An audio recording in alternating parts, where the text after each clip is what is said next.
Magandang araw po sa inyong lahat. Ang kwentong inyong mapapakinggan ay tungkol kay Ramil, na anak ng isang malupit na antingero na si Celestino. Maraming taon nang nakikipaglaban ang baryo nila mula sa mga gabunan na pinamumunuan ni Dubanag. Ang nais ni Celestino ay sumunod si Ramil sa yapak nito, pero iba ang gustong mangyari ni Ramil sa kanyang buhay. Ang gusto niya ay maging isang simpleng tao na malayo sa kaguluhan sa kanilang baryo. Ngunit nang patawan ng matinding sumpa si Celestino ni Dumalag, ay napilitan si Ramil na sundin ang nais ng tatay niya para sa kanya. Makakaya nga ba ni Ramil na tapusin ang kasamaan ng mga gabunan sa kabila ng kulang siya sa kakayahan para maging isang malupit na antingero? At malalaman pa ba niya ang lunas sa sumpa na dumapo kay Celestino bago ito tuluyang mahulog sa patibong ng kamatayan? Ngunit bago po ang lahat, mga idol, huwag po nating kalimutang mag-subscribe, mag-like at i-hit ang notification bell sa aking mga YouTube channel na The Voice Addict at Apong Isaak, para sa mas marami pang makapigil hininga na kwentong aswang at katatakutan mula sa mundo ng kababalaghan. Umpisahan na po natin ang kwento. Maghanda ka ngayong gabi, Ramil. Bilog ang buwan, kaya paniguradong sasalakay na naman sina Dumalag sa ating baryo. Pero tay, hindi ko pa po nahahasa ang aking itak eh. Puno pa nga po yun ng kalawang eh. Kaya kahit kahoy po, hindi nun magagawang putulin. Hindi ba't palagi ko sinasabi sa'yo na palagi mong hasain ang itak mo? Ano pa't ipinamana ko yun sa'yo? Hindi mo ba alam na ang itak na yon ay ipinamana pa sa akin ng yung lolo na kilala ring antingero nung araw? Sa ginagawa mong pagpapabaya sa itak na yun, anak, ay parang nilapastangan mo na rin ang alaala ng yung lolo. Pasensya na po kayo, tay. Talagang nakalimutan ko pong hasain ang itak ko eh. Dahil nagpunta po ako sa bayan kaninang umaga. Hapon na po akong nakabalik eh. Nawala po talaga sa isip ko na bilog pala ang buwan mamayang gabi. At ano naman ang ginawa mo sa bayan? Bakit umalis ka nang hindi nagpapaalam sa akin? Tay, kumuha po ako ng exam para sa scholarship sa kursong gusto ko pong kunin sa kolehiyo. Tay, nakapasa nga po ako eh. Wala po tayong babayaran sa 4 na taong kurso na kukunin ko, tay. Ang problema lang po natin ay yung pambaon ko po at pamasahe ko po sa araw-araw. Pero tay, pwede naman po ako maghanap ng murang boarding house eh, na malapit po doon sa school, kung saan po ako papasok. Tapos maghahanap din po ako ng trabaho kahit sa mga kainan, para doon ko na po kukunin ang aking allowance. Ay nako, pinag-usapan na natin ang tungkol sa pag-aaral mo, Ramil. Hindi ba sabi ko sa'yo, ay saka ka na lamang mag-aral kapag natapos na ang problema natin kay Dumalag? Saka ka na mag-aral kapag napatay na natin ang pesting gabunan na yon. Pero tay, sayang naman po yung scholarship eh. Saka napakatagal na pong panahon na nakikipaglaban kayo kay Dumalag, pero hanggang ngayon po, buhay pa rin siya. Baka po matanda na ako bago pa po ako makapag-aral kapag hinintay ko pa po na matalo niyo siya. Napakarami niyo na pong ginamit na agimat at anting-anting. Pero hanggang ngayon po, buhay na buhay pa rin si Dumalag. Sandali nga. Iniinsulto mo ba ang kakayahan ko bilang isang antingero? Para sa iyong kaalaman, Ramil, hindi normal na aswang si Dumalag. Siya ay isang pinuno ng mga gabunan. May kakayahan siyang gumamit ng itim na kapangyarihan. Kaya mahirap talaga siyang matalo at mapatay. Pero, tay, baka po pwedeng kayo na lang po makipaglaban po kay Dumalag. Hayaan niyo na lang po ako mag-aral. Tay, pangarap ko po kasi talaga na makapagtapos po sa kolehiyo. Hindi naman po to para lang sa akin eh. Kundi para rin po sa inyo. Saka pangarap po ni nanay na makapagtapos po ako ng pag-aaral, di ba? Nangako po ako sa kanya noon, tay, na magtatapos po ako sa pag-aaral ko bago po siya namatay. Hindi ko naman sinabing huwag kang magtapos sa pag-aaral mo. Ang gusto ko ay pagtuunan mo ng pansin sa ngayon ang pagiging antingero mo at pakikipaglaban kay Dumalag. Kapag napatay na natin siya, saka ka mag-aral. Saka hindi ka ba nahihiya sa mga sinasabi ng mga tao tungkol sa'yo, ha? Hindi man lang daw nila nakikita sa'yo ang husay na dapat ay meron ka. Hindi mo ako dapat ipahiya, Ramil. Nag-iisang anak kita. Kaya dapat ay manahin mo ang galing ko sa pakikipaglaban sa mga aswang at sa paggamit ng mga anting-anting. Pero kasi tay... Tama na. Tama na, Ramil. Bilisan mo ng pagkain mo dyan at pagkatapos hasain mo ng itak mo. Hindi ka muna mag-aaral. Tapos ang usapan. May lungkot sa mga mata na tinignan ng 17 taong gulang na si Ramil ang kanyang ama. Umasa siya na matutuwa ito dahil nakakuha siya ng scholarship. Pero iba ang naging reaksyon nito. Tila mas importante pa rito ang reputasyon ng kanilang pamilya kaysa sa magandang kinabukasan niya sa oras na makapagtapos siya ng kolehiyo.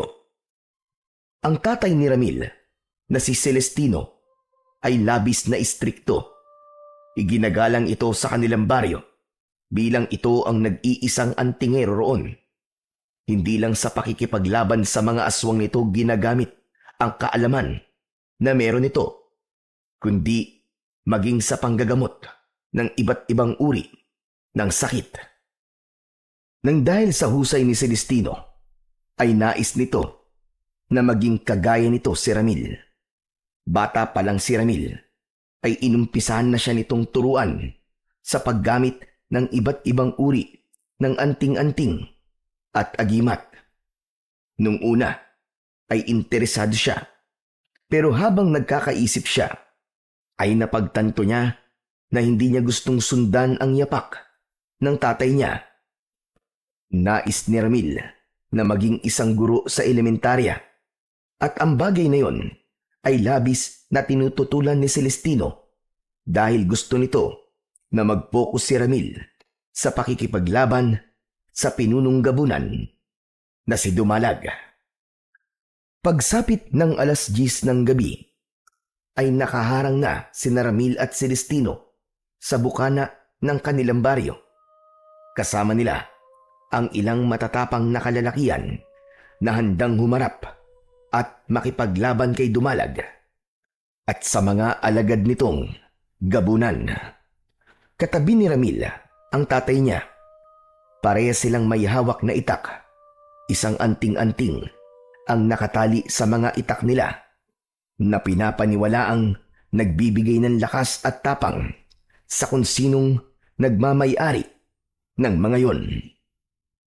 Hinasa mo ba ng mabuti ang iyong itak, Ramil? Opo tay. Gusto niyo po bang subukan ko po sa inyo? Si Raulo, hindi ito ang tamang oras para magbiro ka. Nasa isang seryosong sitwasyon tayo ngayon. Masama po bang magbiro? Pinapagaan ko lang naman po ang sitwasyon natin, tay. Saka, sigurado po ba kayong darating sila Dumalag ngayon?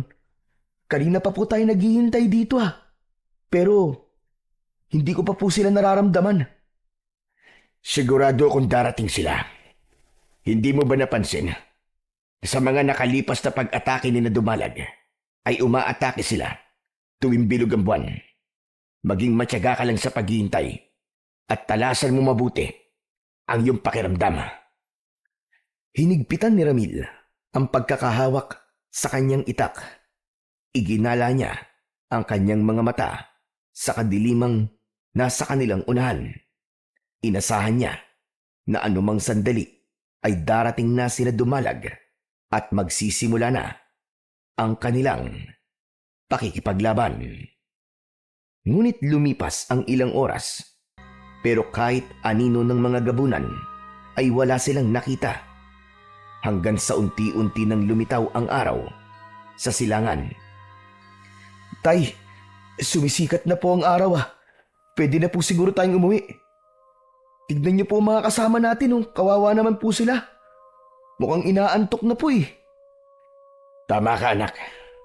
Hindi na nga darating ang ating mga kalaban. Tumayo si Celestino sa harapan ng lahat at saka yun nagsimulang magsalita ng malakas upang marinig ng lahat.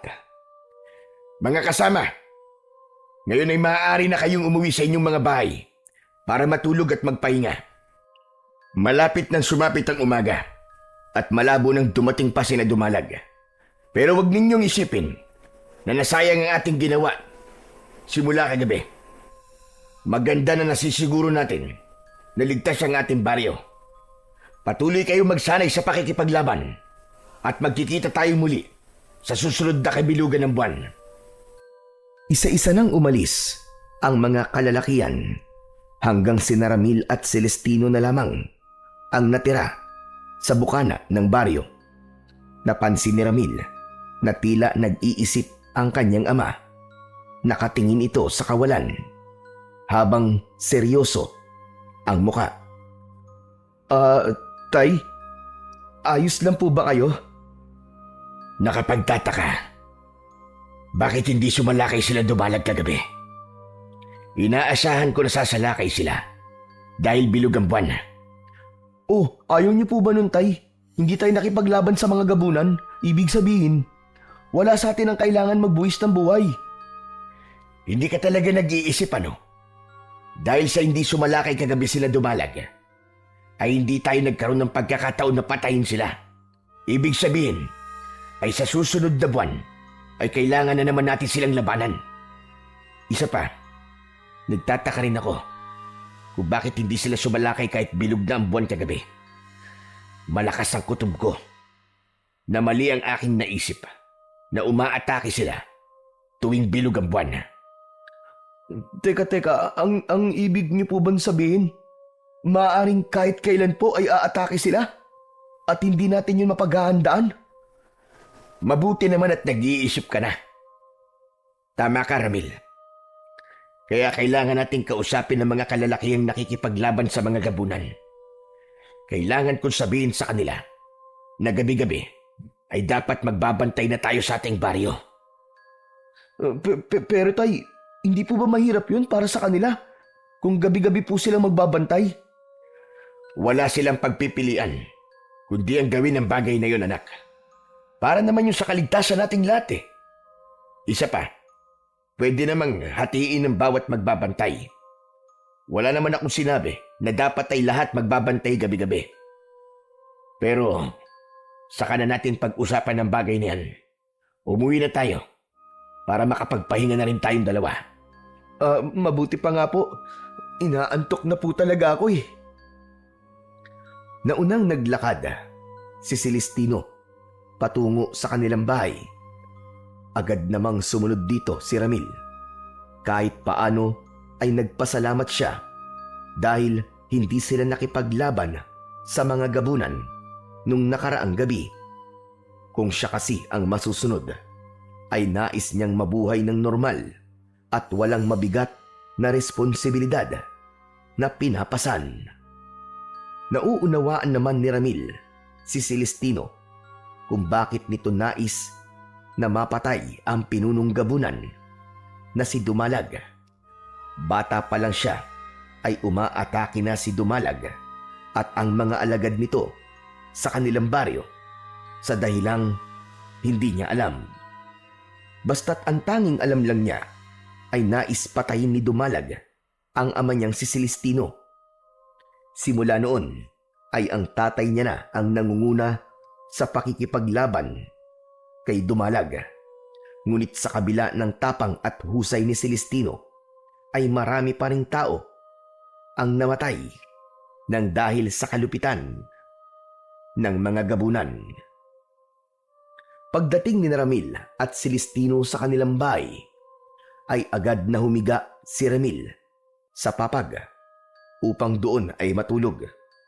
Ngunit halos 1 oras pa lamang siyang nakakatulog nang gisingin siya ng kanyang amang si Celestino. Pupungas-pungas na bumangon si Ramil kahit nais pa sana niyang matulog.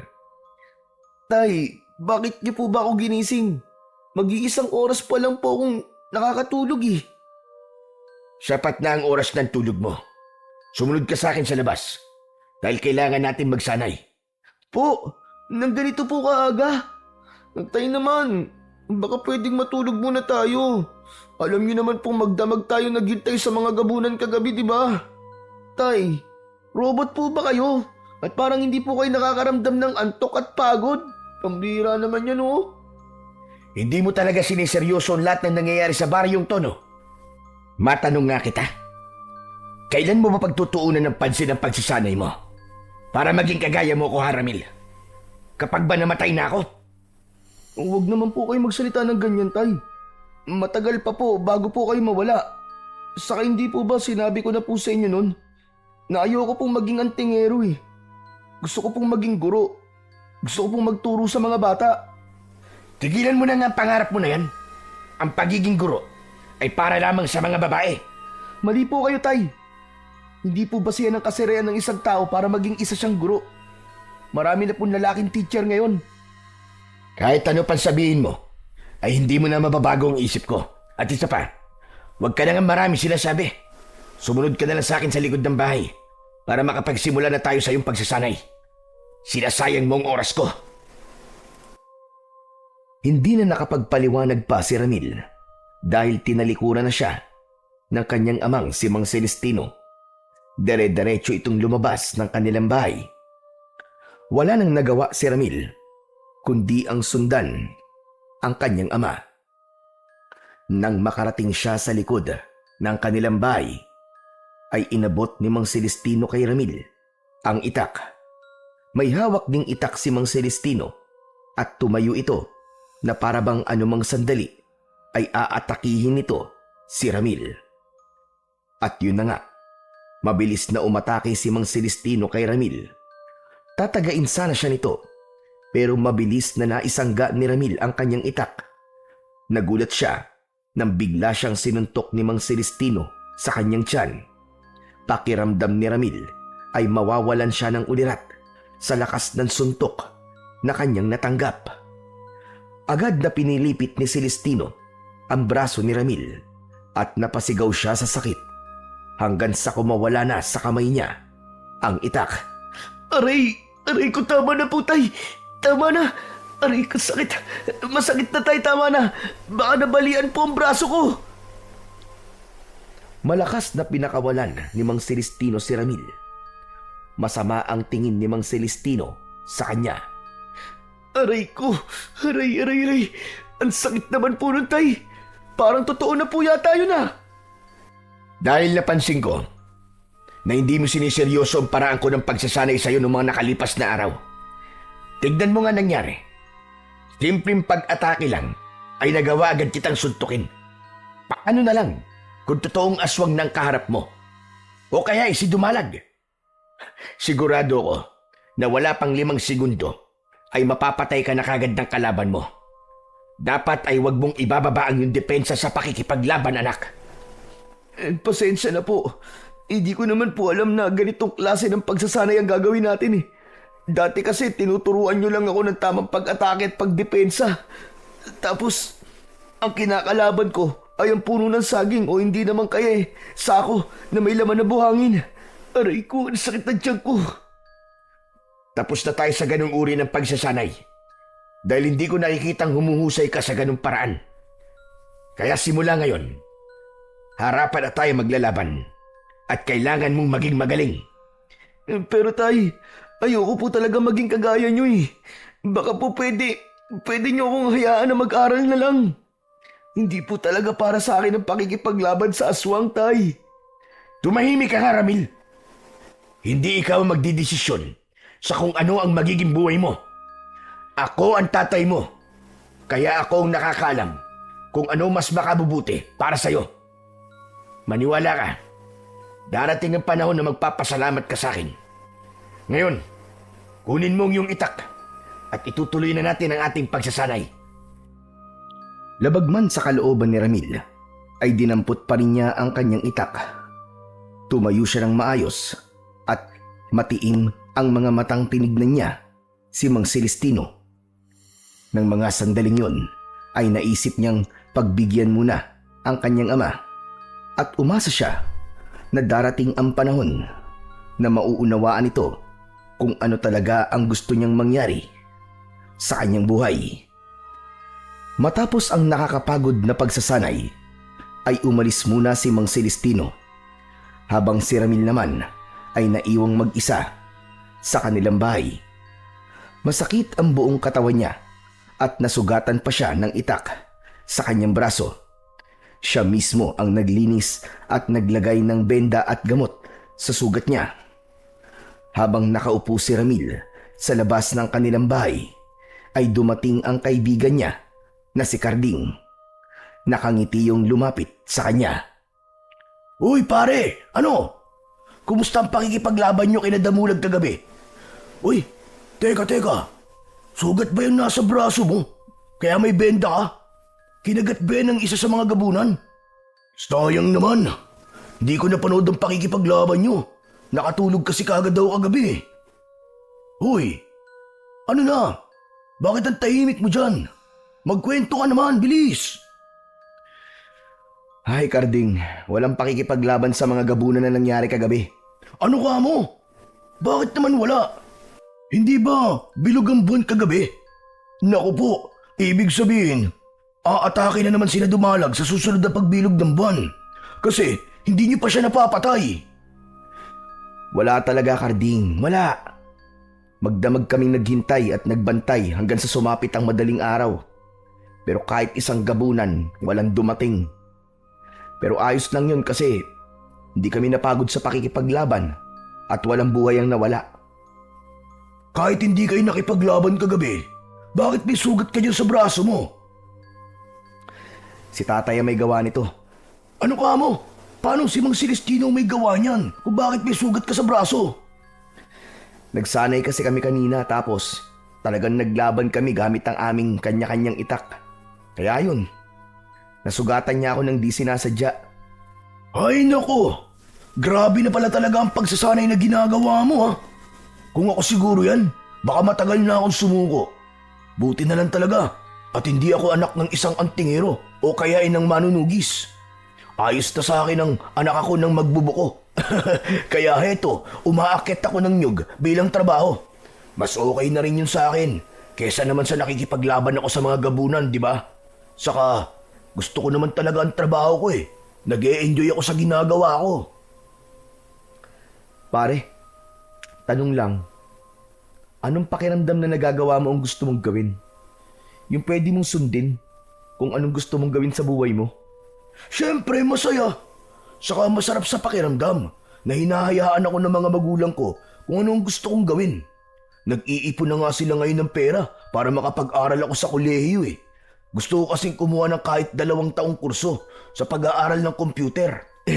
Alam mo na, iba pa rin kapag nakatapos ka sa kolehiyo, di ba? Mabuti ka pa, Carding.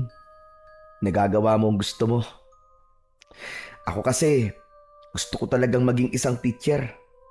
Pero ayaw ni tatay eh.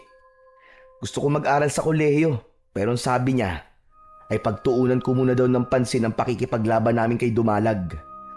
Saka na raw ako mag-aral kapag napatay na namin ang pinuno ng mga gabunan. Ayaw mo ba nun? Kapag natalo niyo na si Dumalag, tatatak ang pangalan mo sa kasaysayan ng ating baryo hanggang sa mga susunod na henerasyon ay maaalala kayo ng mga tao dito. Kumbaga magiging isa kang bayani, Chong. Sisikat ka at hahangaan ng lahat. Ang astig kaya nun. Hindi naman kasi ganun ang buhay na gusto ko eh. Tsaka wala akong planong sumikat, Chong. Ang tanging gusto ko lang ay isang normal na buhay. Yung hindi ako natatakot na baka isang gabi ay bigla na lamang akong papatayin ng kung sinong aswang. Kasi isa akong manunugis at malaking banta sa kanila. Naiintindihan naman kita sa sentimiento mo, Chong. Pero siguro nga ay tama si Mang Celestino. Kailangan mo muna mag-focus sa pakikipaglaban kay Dumalag. Nakasalalay kasi sa kamay niyong kaligtasan nating lahat eh. Habang buhay pa kasi si Dumalag, hindi magkakaroon ng katahimikan dito sa lugar natin. Ilang taon na tayong nabubuhay sa takot, aba. dahil sa mga pesting gabunan na yun. Ewan ko ba, Karding, pero hindi talaga ganitong buhay ang gusto ko para sa akin eh. Sana naman ay dumating ang panahon na maiintindihan ako ni tatay at hahayaan niya ako na gawin kung ano ang gusto kong mangyari sa buhay ko. Isang malalim na paghinga ang pinakawalan ni Ramil.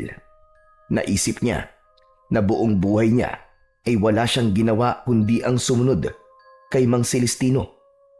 Kahit ayaw niyang maging manunugis ng mga aswang at antingero, ay sinunod niya pa rin ito dahil ayaw niya na magalit ito sa kanya. Bukod doon, matindi rin ang bigat ng responsibilidad na nasa balikat niya, lalo na't nag-iisa siyang anak ni Mang Celestino. Iniisip ng lahat na magiging kagaya siya ng kanyang ama at magiging kasing tapang at husay siya nito pagdating sa pakikipaglaban sa mga aswang. Nang umalis na si Karding, ay nagsimula ng magluto si Ramil ng pananghalian. Nagprito siya ng isda at nagluto ng instant noodles. Kasabay nun ay nagsaing na rin siya. Pagsapit ng tanghali ay bumalik na si Mang Celestino.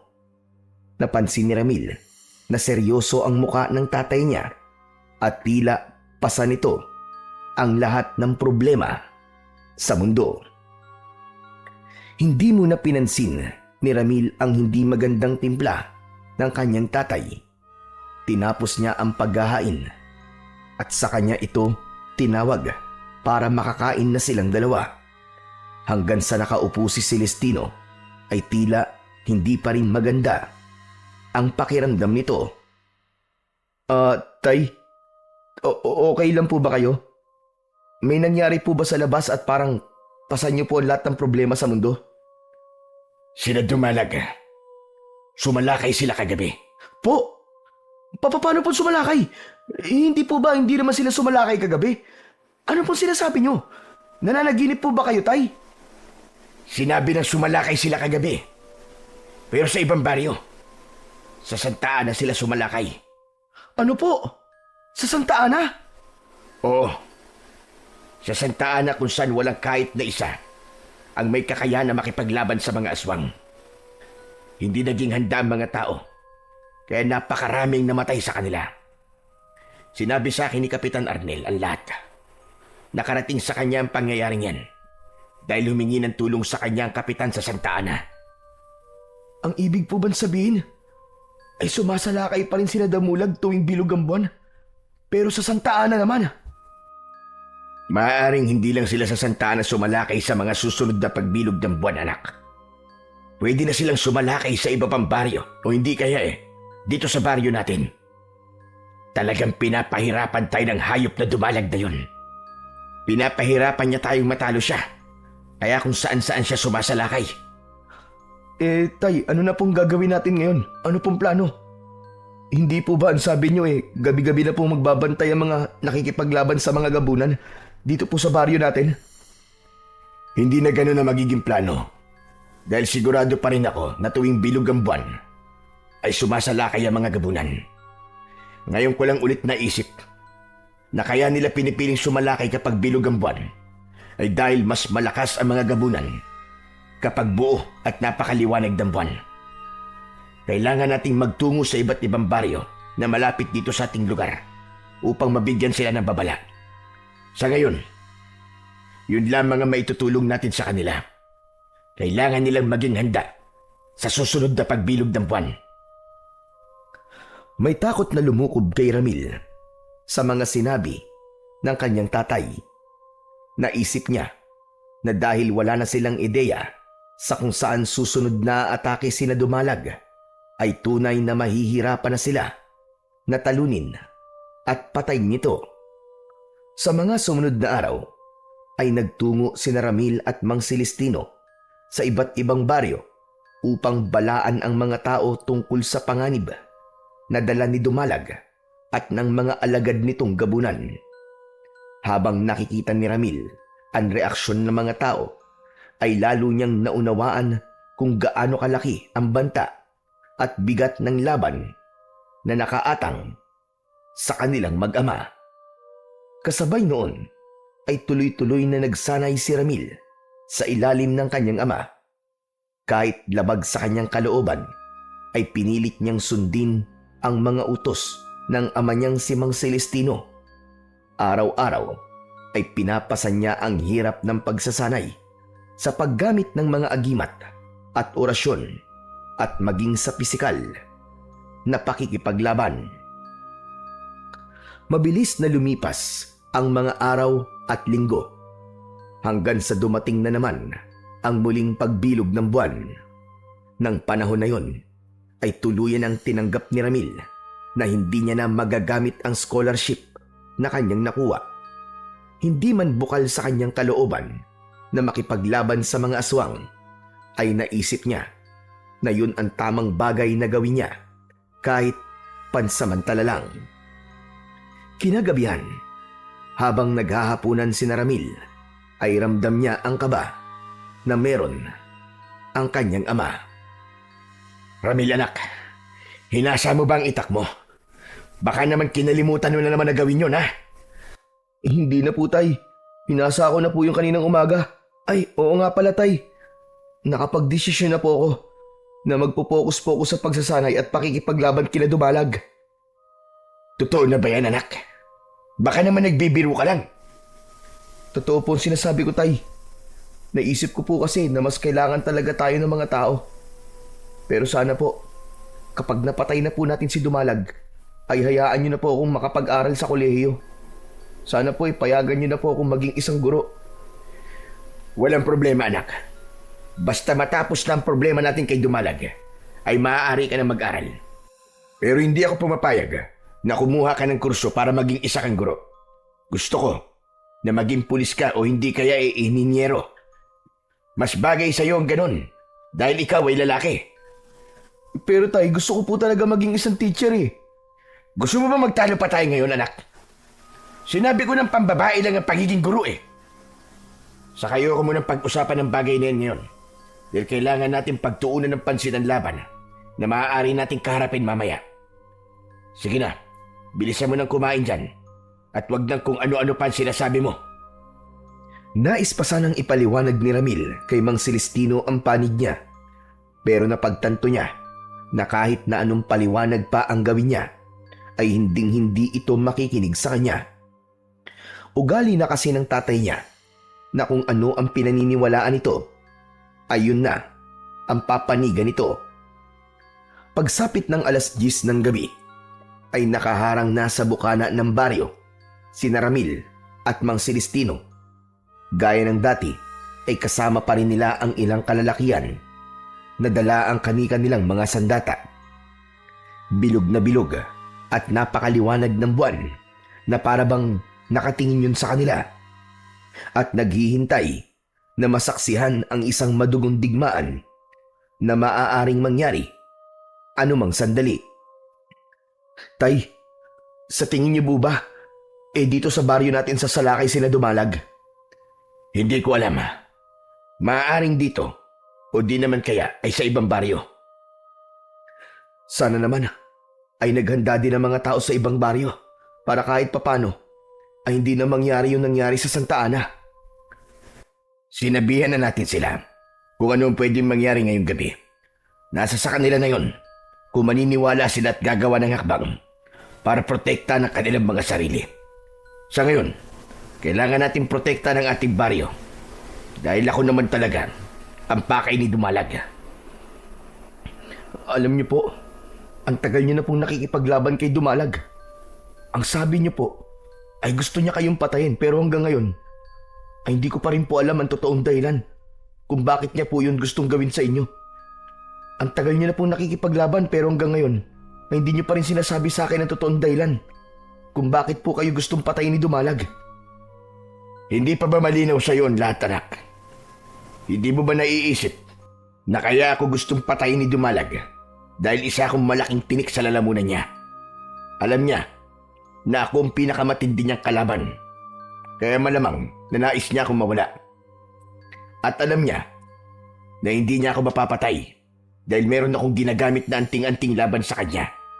Kaya gagawin niya ang lahat ng paraan para mabura ko rito sa mundo Sa bagay, tama po kayo. Pasensya na po kung masyado po ako matanong, Tay. Matagal na po kasing gumugulo yan sa isipan ko eh. Ngayong nasagot ko ng tanong mo, pwede bang manahimik ka na at talasan mo yung pakiramdam? Oo po. Pasensya na po ulit. Hindi na muling nagsalita pa si Ramil at nakiramdam siya sa paligid. Wala siyang nararamdamang hindi maganda at tila normal naman ang lahat. Pero hindi siya nagpakampante. Ilang beses na rin siyang sumama sa pakikipaglaban kay Dumalag at may mga pagkakataon na umaatake ang mga ito sa hindi inaasahang oras. Lumipas ang 2 oras pero wala pa ring mga gabunan ang dumarating. Bahagya ng nakaramdam ng pagkainip si Ramil. Nangangalay na ang kamay niya sa paghawak sa kanyang itak na sa totoo lang ay merong kabigatan. Tay, parang hindi naman aatake rito sina Dumalag. Hating gabi na, di ba? Hindi kaya sa ibang baryo sila sumasalakay? Masyado pang maaga para sabihin mo yan. Hindi tayo aalis dito hanggat hindi sumisikat ang araw. Maya-maya pa ay may narinig silang sigawan ng mga tao sa kung saan. Sabay-sabay silang lumingon sa kanilang likuran hanggang sa isang umiiyak na babae ang humahangos na dumating. Ipinaalam sa kanila ng babae na umaatake sa baryo nila ang mga gabunan. Ayon dito ay sa ibang direksyon pumasok ang mga yon at ang hinala nito ay sa gubat dumaan ang mga gabunan.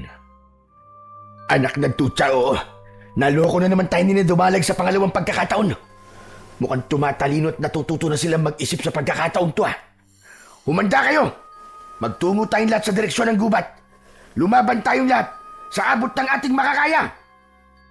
Sabay-sabay na tumakbo si Ramil sa direksyon ng gubat na nasa dulong bahagi ng baryo. Sa kabila ng takot at kaba dahil sa walang kasiguraduhan ang mangyayari sa gabing yon, ay pilit pa rin nilakasan ni Ramil ang kanyang kalooban. Hindi nagtagal ay narating na nila ang parte ng baryo kung saan umaatake ang mga gabunan. Ang mga yon ay mga nakakatakot na uri ng aswang na may napakaitim na balat at mahabang puting buhok. Ang mga mata ng gabunan ay purong puti. Merong matutulis na kuko ang mga yon na ginagamit ng mga ito sa pag-atake. Ramil, sumama ka sa mga makikipaglaban. Yung iba naman ay iligtas sa mga tao at dalhin sila sa isang ligtas na lugar. Agad na kumilos si Ramil at ang mga kalalakihan. Buong tapang na hinarap ni Ramil ang isang gabunan. Tinaga niya ito sa balikat at saka sinaksak sa tiyan, habang ang iba naman ay nagsimula na ring makipaglaban, kabilang si Mang Celestino. At sa gitna ng kanilang pakikipaglaban ay dumating na si Dumalag. Mas matangkad si Dumalag kumpara sa mga alagad nitong gabunan at mas nakakahindik ang itsura nito. Ramil, tulungan mo akong harapin si Dumalag. Opo, Tay! Magkasamang humarang si Ramil at Celestino kay Dumalag. Isang nakakatakot na ngisi ang pinakawalan ni Dumalag. Kayong mag-ama na naman ang haharap sa akin. Hindi ba kayo napapagod na ilang beses nyo na akong pinagtutulungan, ngunit hanggang ngayon ay hindi pa rin kayo nagtatagumpay na ako ay paslagin? Hindi sa gabing ito. Sisiguraduhin kong mamamatay ka na ngayong gabi, Dumalag. Naunang sumugod si Mang Celestino kay Dumalag. Habang tumatakbo ito, ay hawak nito ang nakasabit na anting-anting sa leeg nito. Nagawa nitong tagain si Dumalag sa braso. Napaiktad si Dumalag sa sakit. Ngunit agad nitong tinulak si Mang Celestino at tumilapon ito sa lupa. Si Ramil naman ang umatake sa pinunong gabunan. Ngunit sinalubong siya ni Dumalag at bumaon ang matutulis nitong kuko sa kanyang dibdib. Malakas siyang sinuntok ni Dumalag sa muka. Labis na nahilo si Ramil, kaya napahiga na rin siya. Unti-unting lumapit si Dumalag kay Ramil habang Humahalakhak. Sigurado ko na kapag nagtagal ay magiging isang malaking tinik ka sa akin. Kaya habang hindi ka pa malakas, ay kailangan na kitang patayin. Hindi mo ako mapapatay, Dumalag! Tumawa ng nakakaloko si Dumalag. Nang akmang aatake na ito kay Ramil, ay mabilis na tumayo si Mang Celestino at iniharang nito ang sarili. Dinakma ni Dumalag sa leeg si Mang Celestino at walang kahirap-hirap nitong iniangat ito sa lupa. Pakawalan mo ang tatay ko! Hayop kang kabulang ka! Pinilit ni Ramil na tumayo pero hindi siya nagtagumpay. Labis ang panghihina niya dahil sa lalim ng sugat sa kanyang dibdib. Sa kabila ng sitwasyon ni Mang Celestino ay hindi ito nagpakita ng takot kay Dumalag. Sa tingin mo ba ay magagawa mo akong patayin? Baka nakakalimutan mo na meron akong anting-anting laban sa iyo. Tama ka, Celestino. Hindi nga kita mapapatay. Kahit ang sugatan ka ay hindi ko magagawa. Pero ano ba tingin mo sa akin? Hindi nag-iisip. Ano ba sinasabi mo? Biglang umusal ng mga salita si Dumalag na ito lamang ang nakakaintindi. Matapos yun ay ibinuka nito ng malaki ang bibig nito. Mula sa loob ng bunganga ni Dumalag ay may lumabas na itim na usok at pumasok ang usok na yon sa bunganga ni Mang Celestino. Nang bitiwan ni Dumalag si Celestino ay napaluhod ito sa lupa. Kahit nahihirapan ay pilit na nilapitan ni Ramil ang kanyang ama. Panay ang ubo ni Mang Celestino na para bang masusuka na ito. Anong ginawa mo sa akin, hayop ka? Anong ipinasok mo sa katawan ko? Isang sumpa na magpapahina sa iyong katawan. Gaya na sinabi mo, hindi kita kayang sugatan at patayin. Kaya nilagyan na lamang kita ng isang sumpa na unti-unting lalamon sa lakas mo bilang isang malupit na antingero. Isang sumpa na magtatanggal ng kakayahan na lumaban. Unti-unting manghihina ang iyong katawan hanggang sa ikaw na mismo ang kikitil sa sarili mong buhay dahil wala ka ng silbi. Matapos yung sabihin ni Dumalag ay mabilis yung nawala sa harapan ni Ramil, habang ang mga alagad nito ay sumunod na rin dito hanggang sa wala ng kahit isang gabunan ang natira maliban sa iilan na kanilang napatay. Nag-aalalang hinaplos ni Ramil ng paulit-ulit ang likod ni Mang Celestino. Tay, ayos lang po ba kayo? Ano po nararamdaman nyo? Hindi ako makahinga ng maayos, anak. Dadaling ko na po kayo sa bahay. Ipapatawag ko po agad si Mang Erning para magamot po kayo. Huwag mo na akong intindihin, anak. Ang mga tao, tulungan mo muna sila. Mas kailangan nila ang tulong mo. Sige na, Ramil. Bilisan mo, tulungan mo sila. Pero tay, sundin mo na lang ako. Sinabi ng kaya kong sarili ko eh. Ang mga tao ang unahin mo. Lalo na ang mga sugatan. Sige na, anak. Napilitang tumayo si Ramil, pero hindi siya umalis sa kanyang kinatatayuan. Hindi niya inalis ang tingin kay Mang Celestino na nahihirapan sa pagtayo. Kapansin-pansin din ang labis na pamumutla ng balat nito. Nang tuluyan ng nakatayo si Mang Celestino, ay bigla itong nawalan ng malay. Muntik na itong bumagsak sa lupa, pero agad itong nasalo ni Ramil. Tulong! Tulong si tatay! Tulungan niyo kami! Mabilis namang tumugon ang mga tao sa paghingi ng tulong ni Ramil. Binuhat ng dalawang lalaki si Mang Celestino upang dalhin sa bahay ni Ramil. Habang nakasunod si Ramil sa may dala sa tatay niya, ay panay ang usal niya ng dasal na sana ay walang kung anong masamang mangyari dito. Agad na ipinatawag ni Ramil ang albularyo sa kanilang baryo na si Mang Erning. Hindi mapakali si Ramil habang ginagamot ng albularyo ang kanyang ama. Nang umalis si Mang Erning, ay hindi pa rin nagigising si Mang Celestino. Ngunit ayon kay Mang Erning, ay mukhang napagod lang si Mang Celestino sa pakikipaglaban, kaya ito nawalan ng malay. Kinabukasan, pagsapit ng umaga, ay wala pa ring malay si Mang Celestino. Labis na ang pag-aalala ni Ramil, lalo na't yun ang unang beses na nangyari yun sa kanyang ama.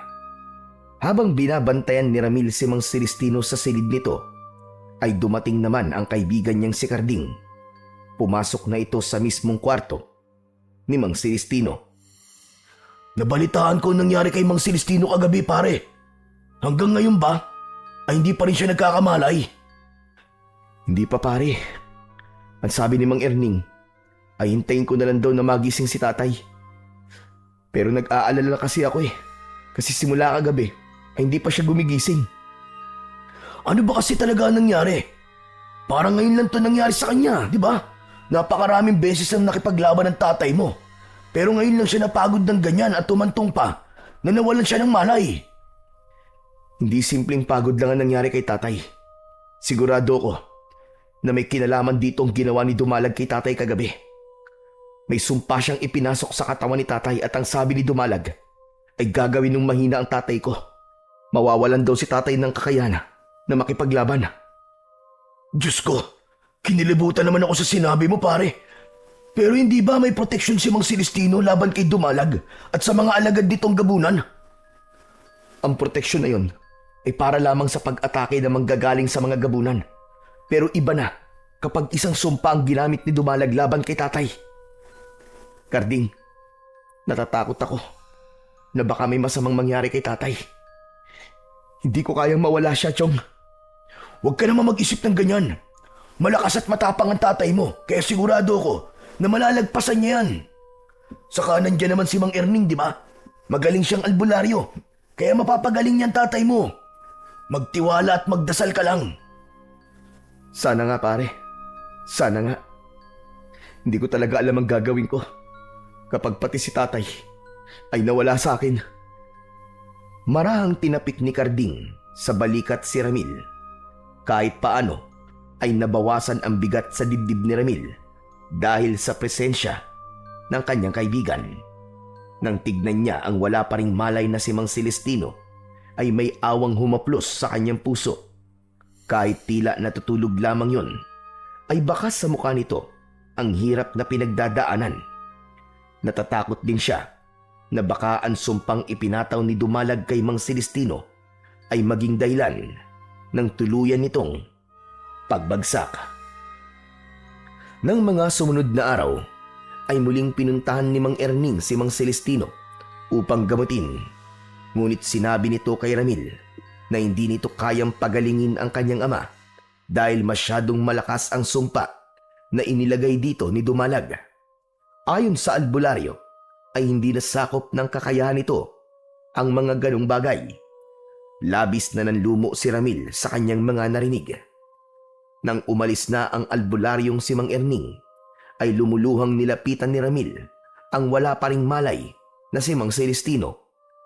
Maigpit niyang hinawakan ang nanlalamig nitong mga kamay. Tay, lumaban po kayo. Tay, huwag niyo pong hahayaan na ang sumpang yan. Ang tumalo po sa inyo, tay. Hindi ko po kaya na pati po kayo'y mawawala sa akin. Parang awa niyo na po, tay. Gumising na po kayo. Napanganga si Ramil nang maramdaman niya ang paggalaw ng kanyang ama na si Mang Celestino. Hindi nagtagal ay marahang bumukas ang mga mata nito. Kulang na lang ay tumalon sa labis na kasiyahan si Ramil dahil sa wakas ay nagising na ang tatay niya. Salamat po sa Diyos at nagkamalay na po kayo, tay. Akala ko po talaga hindi na po kayo magigising eh. Bakit ka umiiyak, anak? Ano bang tingin mo? Patay na ako? Hindi naman po.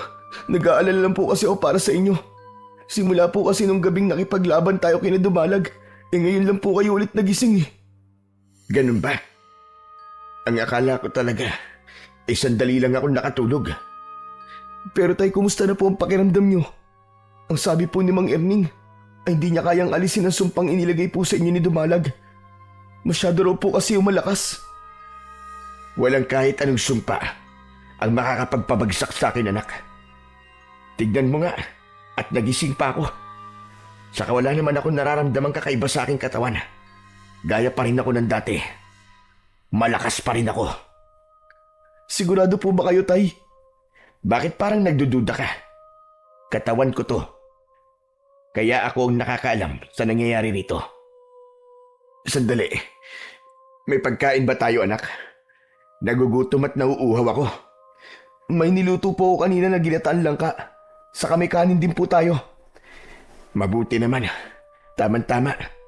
Dahil ang paborito kong ginatang langka ang niluto mo. Teka, Tay, ipaghahain ko lang po kayo. Tapos kapag okay na po, tatawagin ko na lang po kayo, Tay. Sige, anak. Bilisan mo at gutom na ako. Masayang lumabas si Ramil sa kwarto ng kanyang ama na si Mang Celestino. Hindi siya makapaniwala na tila walang naging epekto sa tatay niya ang sumpa rito ni Dumalag. Talaga palang napakalakas ni tatay sa kanang mga anting-anting niya. Parang hindi nga tumalab sa kanyang sumpang yun ni Dumalag. Binilisan ni Ramil ang paghahain ng pagkain. Nang matapos na siya, ay pasigaw niyang tinawag ang kanyang tatay. Tay, pwede na po kayong kumain. Pumunta na po kayo rito. Hinintay ni Ramil na lumabas si Mang Celestino ng kwarto nito. Pero lumipas ang ilang minuto ay hindi pa rin ito lumalabas. Muli niyang tinawag ang tatay niya hanggang sa makarinig siya ng tila nahulog na kung ano sa sahig. Nababahalang tumakbo si Ramil sa kwarto ni Mang Celestino at nagimbal siya nang makita ang tatay niya na nakahandusay sa sahig. Agad na nilapitan ni Ramil si Mang Celestino na patuloy na pinipilit na tumayo. Tay, ano po nangyari sa inyo? Hindi ko alam, anak. Pero hindi ko magawang maihakbang ang aking mga paa. Pakiramdam ko ay parang lantang gulay ang aking mga binti. Marahil ay masyadong napatagal ang aking pagkakahiga. Siguro may naipit na ugat sa aking binti, kaya hindi ako makalakad. Pero huwag ka mag-alala, anak. Sigurado ako na kailangan ko lang itong ipahinga. Tapos makakalakad na rin ako maya-maya. Pero hindi po kaya yan po ang epekto sa inyo ng sumpa ni Dumalag? Hindi kaya unti-unti na itong kumakalat sa inyong katawan? Hindi totoo yan, Ramil. Sinasabi mo ba na dahil sa sumpang yun ay hindi na ako makakalakad? Tay, baka po kasi yun ang isa sa mga epekto ng sumpa eh. Hindi po ba sinabi ni Dumalag na mawawalan po kayo ng kakayahan na makipaglaban? Tumahimik ka nga! Hindi totoo mga sinasabi mo.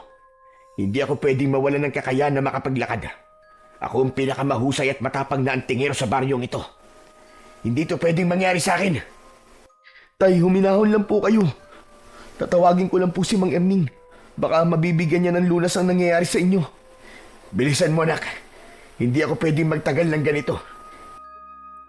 Nagmamadaling umalis si Ramil ng bahay nila. Tumakbo siyang nagtungo sa bahay ni Mang Erning at sinabi niya rito na nagising na ang tatay niya, ngunit hindi naman ito makalakad.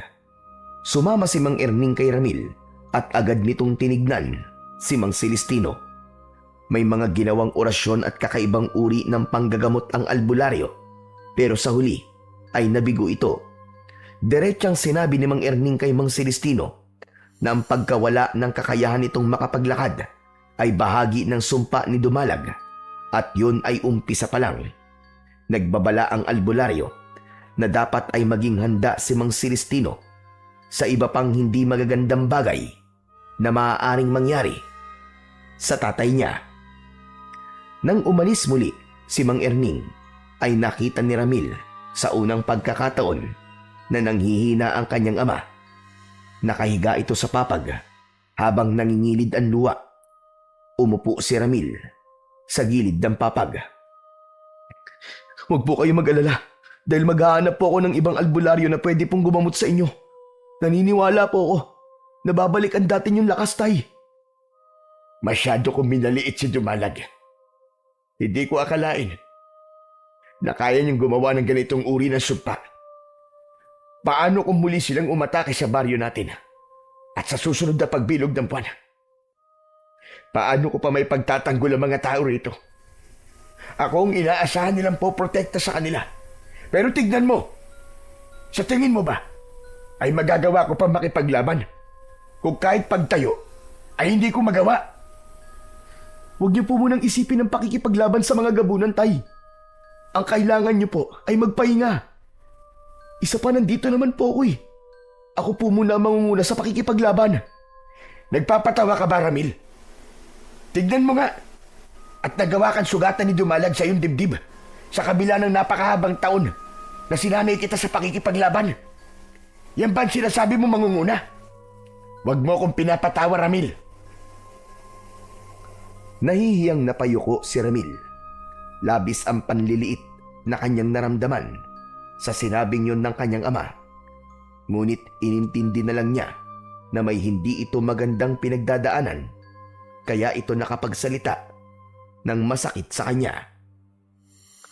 Nang mga sumunod na araw, ay naghanap si Ramil at Karding ng ibang albularyo. Nagtungo sila sa iba't ibang baryo upang hanapin ang manggagamot na sa tingin nila ay may kakayahang alisin ang sumpa ni Dumalag kay Mang Celestino. Marami naman silang nakita at nakilala. Lahat ng yon ay sinubukang gamutin si Mang Celestino, ngunit kahit isa sa mga yon ay walang nagtagumpay.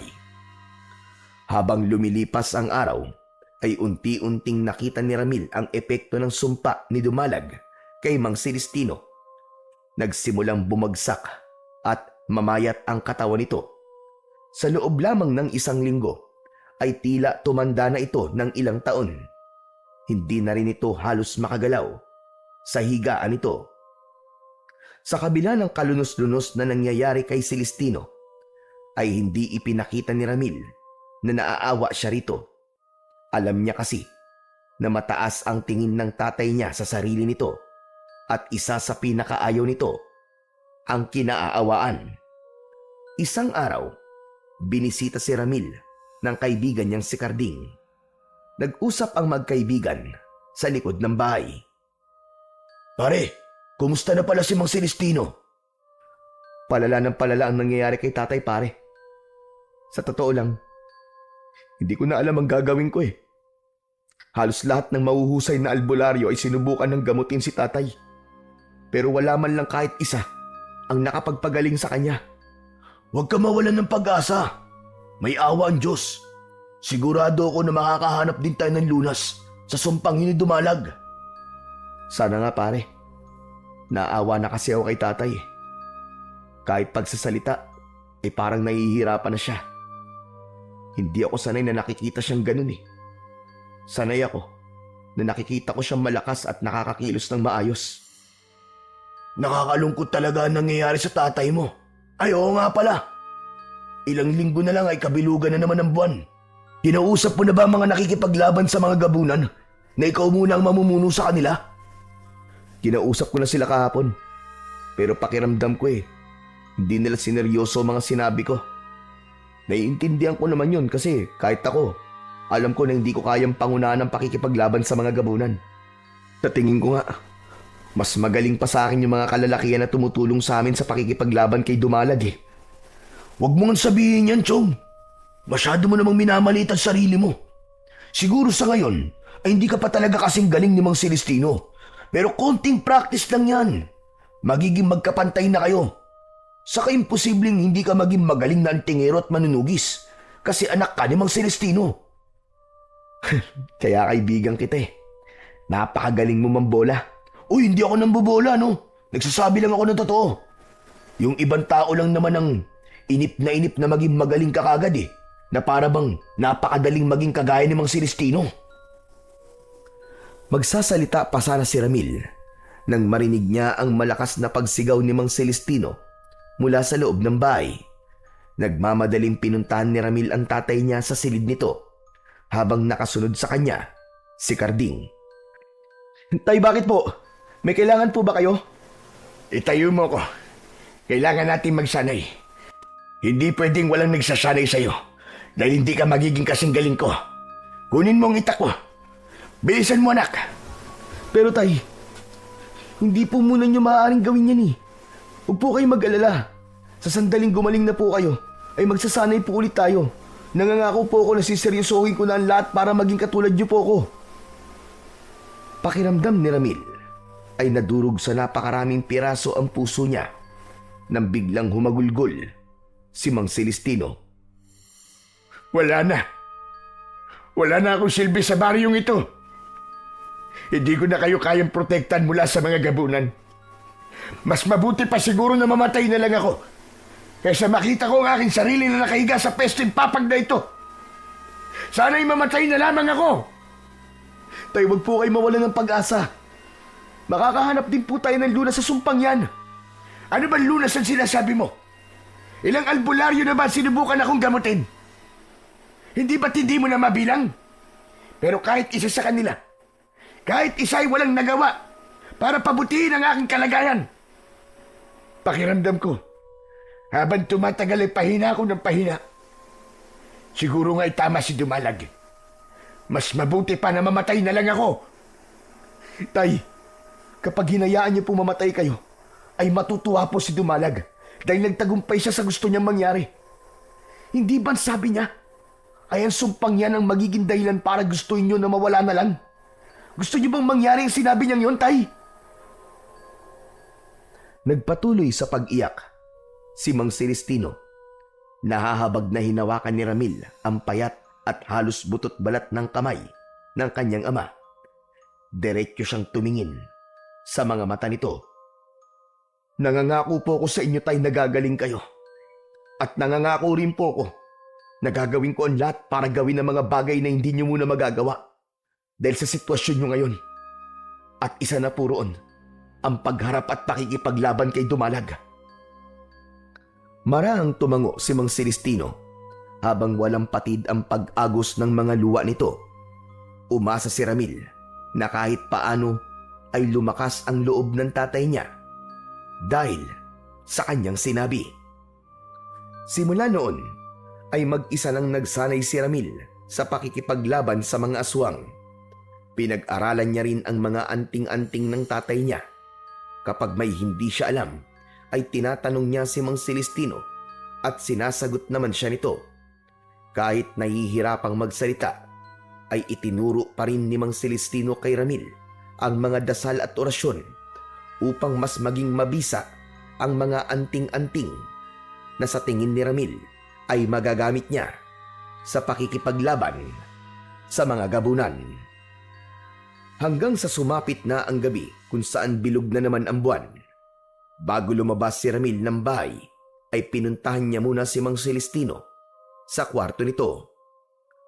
Tay, bilog po ang buwan ngayon. Lalabas po muna ako para samahan ng mga nakikipaglaban sa mga gabunan. Sigurado ka ba na kaya mo silang pamunuan, anak? Yung totoo po, hindi po talaga, Tay. Ramdam ko po na hindi ko pa nakukuha ang tiwala nila. Pero susubukan ko po. Ako ang dapat na gumagawa ng gagawin mo ngayong gabi, anak. Kung hindi lang sana ako tinablan ng sumpa ni Dumalag, ay kasama mo kong haharap sa kanila. Nakakahiya rin sa mga kasama natin sa pakikipaglaban dahil ito ang unang beses na hindi niyo ako makakasama. Tay, naiintindihan ka po nila. Kaya wala kang dapat po na ikabahala. Sige po, aalis na po ako. Darating po pala mamaya dito si Carding para bantayan po kayo. Sige anak, mag-iingat ka. Ipagdarasal ko na lang na magtagumpay ka. Nakangiting tumango si Ramil at saka siya tuluyang lumabas ng silid na yon. Kinuha na niya ang kanyang itak at ipinulupot niya sa hawakan nun ang isang anting-anting. Isang anting-anting pa ang dinasalan niya at sa kanya isinabit yon sa kanyang leeg. Pagbukas ni Ramil sa pinto, ay sakto nakakatok na sana si Carding. Uy, sakto pala ang dating ko. Mukhang paalis ka na, Chong. O paano? Ikaw na munang bahala kay tatay, ha? Huwag mo siyang pababayaan. Huwag ka mag-alala. Nasa mabuting kamay ang tatay mo. Basta mag-iingat kayo, pare, ha. Sana naman ay hindi umatake ngayong gabi sina Dumalag. Matapos yun, ay umalis na si Ramil. Nagpunta siya sa liwasan kung saan nagtitipon ang mga kalalakihang makikipaglaban sa mga gabunan. Nang makita siya ng mga yon, ay nagkaroon ng bulungan.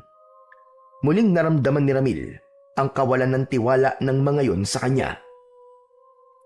Tumayo si Ramil sa harapan ng lahat. Tumahimik siya upang kunin ang atensyon ng mga kalalakihan, pero kahit isa ay wala man lang tumingin sa kanya. Naisip ko na hindi na lang tayo sa bukana magbabantay simula ngayong gabi, mga kasama. Hatiin ko kayo sa 2 grupo. Isang grupo magbabantay sa bukana at ang isa naman ay sa dulo kung saan dumaan ang mga gabunan nung huli. Huminto muna si Ramil sa pagsasalita nang mapansin niyang wala pa rin sa kanya ang atensyon ng lahat. Patuloy pa rin ang mga yon sa pagbubulungan. Huminga ng malalim si Ramil. Napagtanto niya na kung magiging mabait ang kanyang pagsasalita ay hindi siya papansin ng mga ito. Kaya naman, inisip niya na sa sandaling yon ay siya ang kanyang ama. Kayong lahat! Inuutusan ko kayong makinig sa akin.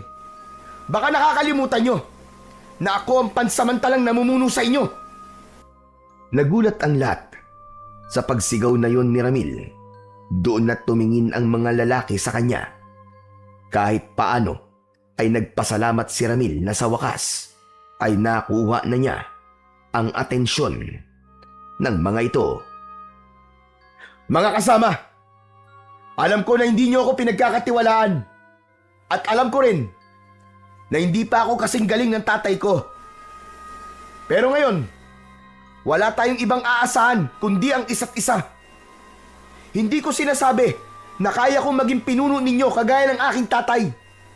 Ang gusto ko lang ay itrato nyo ako na kaisa nyo. Iisa ang layunin natin at yun ay ang protekta ng ating baryo. Kaya humihiling ako sa inyo na huwag nyo akong itrato na hindi kabilang sa inyo. Mas lalo natin kailangan mag-aisa dahil hindi natin makakasama si tatay. Kung hindi nyo ako papakinggan, sigurado ako na madali tayo matatalo ni Dumalag. Umigil ang bulungan matapos magsalita ni Ramil hanggang sa isa-isa nang lumapit ang mga lalaki sa kanya upang tanungin kung saang grupo nabibilang ang mga ito. Doon na naramdaman ni Ramil ang pagsunod ng mga yon sa kanya. Halos maluwa siya sa kasiyahan dahil alam niya na naramdaman ng mga ito na mula sa kanyang puso ang mga salitang kanyang binitiwan. Isa si Ramil sa mga sumama sa magbabantay sa bukana ng baryo, habang ang kabilang grupo naman ay sa dulong bahagi. Nanginginig ang kanyang katawan dahil sa labis na kaba. Alam niya na kung sakali na mabigo sila sa gabing yon, ay sa kanya mapupunta ang lahat ng sisi. Kaya naman sa utak niya ay walang tigil ang kanyang pagdarasal at paghingi ng gabay sa Panginoong Diyos. Hanggang sa may kakaibang naramdaman si Ramil. Bumigat ang hangin at tumayo ang balahibo sa kanyang mga braso. Bahagyaring uminit ang suot niya na anting-anting. Mga kasama, humanda kayo. Nararamdaman kong paparating na ang mga gabunan. Hindi nagtagal ay nakita na nila ang mga gabunan na mabilis na sumusugod papunta sa kanilang direksyon. Inihanda ni Ramil ang sarili sa pakikipaglaban. Tawagin niyo ang mga nagbabantay sa dulo! Sabihan niyo na nandito ang ating mga kalaban! Huwag nating hahayaan na makarating mga gabunan sa kabahayan! Bilisan niyo mga kasama! Magsipaganda kayo! Mabilis ang galaw ng mga gabunan at ang matutulis na kuko ng mga yon ay kumikislap sa liwanag ng buwan. Hindi nag-atubili si Ramil. Siya ang unang sumugod habang hawak ang kanyang itak. Agad niyang tinaga sa muka ang gabunan na sumalubong sa kanya. Nang nakapatay ng gabunan si Ramil, ay tila nagkaroon ng lakas ang kanyang mga kasama. Sumugod na rin ang mga kalalakian sa mga gabunan at nakipaglaban ang mga yon gamit ang itak, sibat at pana. Ang gabing yon ay napuno ng sigawan ng mga tao at malakas na pag-angil ng mga gabunan. Ngunit sa gitna ng laban ay nakita ni Ramil ang pagdating ng pinuno ng mga gabunan na si Dumalag. Isa sa mga kasama nila ang sinakmal nito sa leeg. Mabilis na tumakbo si Ramil patungo kay Dumalag. "Hoy Dumalag! Tayong dalawa magtuos! Akong dapat na hinaharap mo dahil anak ako ng taong gusto mong patayin!" Huwag mo nga akong pinapatawa, batang uhugin. Ang ama mo nga ay walang nagawa sa akin. Ikaw pa kaya? Sigurado ko na sa sandaling ito ay nakahiga siya sa inyong bahay dahil hilang-hina na siya. Kung sa tingin mong demonyo ka ay magtatagumpay ka sa nais mo mangyari sa tatay ko, ay nagkakamali ka. Para sa kaalaman mo, kahit nangihina siya, ay patuloy siyang lumalaban sa sumpang ibinigay mo sa kanya. At hindi ako titigil hanggat hindi ko nahahanap ang lunas sa sumpang yon. Huwag mo nang sayangin ang pagod mo dahil ako na ang nagsasabi sa'yo. Walang lunas ang sumpang iginawad ko sa tatay mo. Tumiim ang bagang ni Ramil at inilabas niya ang kanyang galit sa pamamagitan ng pagsigaw. Sumugod siya kay Dumalag habang nakataas ang kanyang itak. Ngunit sa isang iglap ay malakas siyang sinuntok ni Dumalag sa muka. Napaatras si Ramil at muntik na siyang matumba. Pero mabilis niyang naitukod ang kanyang mga paa sa lupa. Pagkatapos nun, muli siyang sumugod at sinubukan niyang saksakin si Dumalag sa dibdib. Pero sa isang mabilis na galaw ng pinuno ng mga aswang na si Dumalag, ay nagawa nitong kalmutin ang braso niya. Nabitiwan niya ang itak na hawak niya. Saka siya buong lakas na sinipa ni Dumalag sa tiyan. Doon na tuluyang napahiga sa lupa si Ramil. Sa harap niya ay matayog na nakatayo si Dumalag at tila handa nang tapusin ang laban. Paano ba yan? Mukhang mauuna ka pang mamatay sa iyong tatay. Nakakalungkot na mawawala na ang kanyang tagapagmana. Pilit na bumangon si Ramil habang papalapit si Dumalag sa kanya. Pakiramdam niya ay yun na ang kanyang katapusan. Ngunit hindi pa rin siya nawalan ng pag-asa. Nang malapit na si Dumalag kay Ramil, ay isang hindi inaasahang tao ang biglang dumating. Nakasuot ang taong yun ng salakot na siyang bahagyang tumatakip sa mukha nito. Humarang yun sa pagitan ni Ramil at Dumalag. May isinaboy na pulbos ang taong yun sa mukha ni Dumalag na naging dahilan para mapaatras si Dumalag habang pilit nitong inaalis ang pulbos na kumapit sa mukha nito. Ano to? Ayaw maalis sa mukha ko. Hindi ako makahinga. Tulungan niyo ako! Nagimbal si Ramil sa bilis ng pangyayari. Hindi niya akalain na isang estranghero ang biglang susulpot at yun ang magiging dahilan upang umatras at umalis sina Dumalag at ang mga alagad nitong gabunan. Nang nawala na ang lahat ng gabunan, ay humarap ang hindi kilalang lalaki kay Ramil at inalis nito ang suot nitong salakot. Isa yung matandang lalaki na noon lang niya nakita sa buong buhay niya. Mawalang galang na po. Sino po kayo? Ikaw ba ang nangunguna sa pakikipaglaban kay Dumalag? Oo, ako nga po. Pero sino nga po kayo? Bakit niyo po ako iniligtas? Mamaya ko na sasagutin ang lahat ng tanong mo. Nais ko na dalhin mo ko sa inyong bahay dahil naniniwala ko na kailangan mo ang tulong ko sa isang bagay.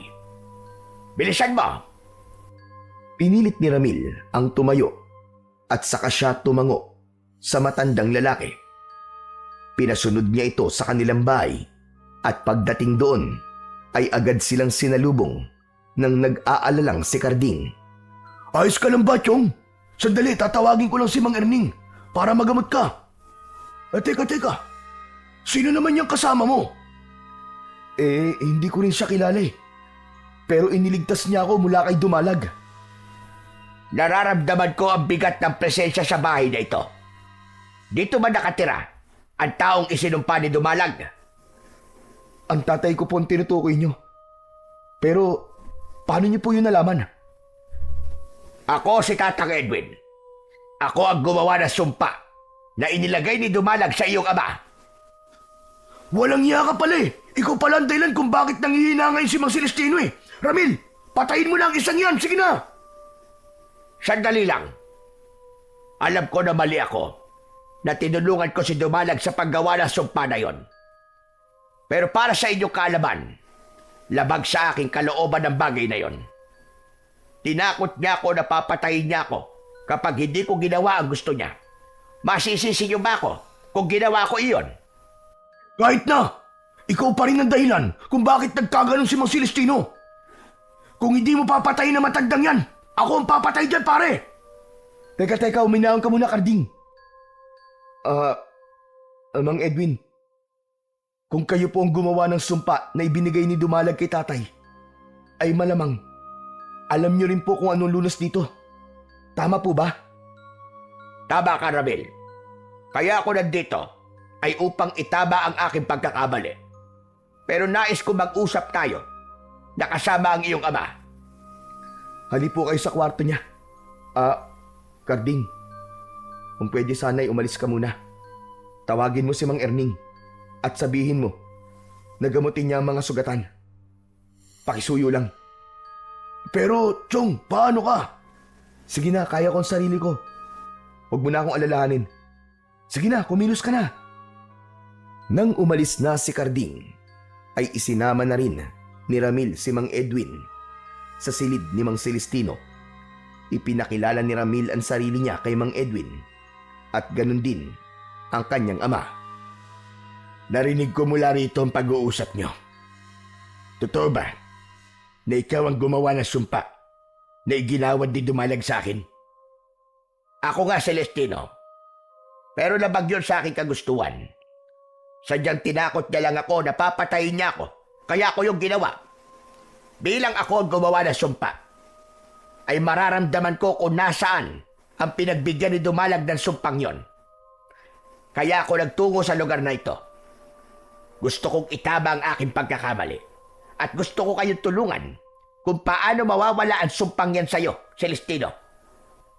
Sabihin mo, ano ang lunas sa sumpang ito? Ang lunas ay nasa nagbigay sa'yo ng sumpa. Ang dugo ni Dumalag. Yun mismo ang lunas. Ano? Pero, teka, paanong ang dugo ng pinuno ng gabunan na yun ang magiging lunas?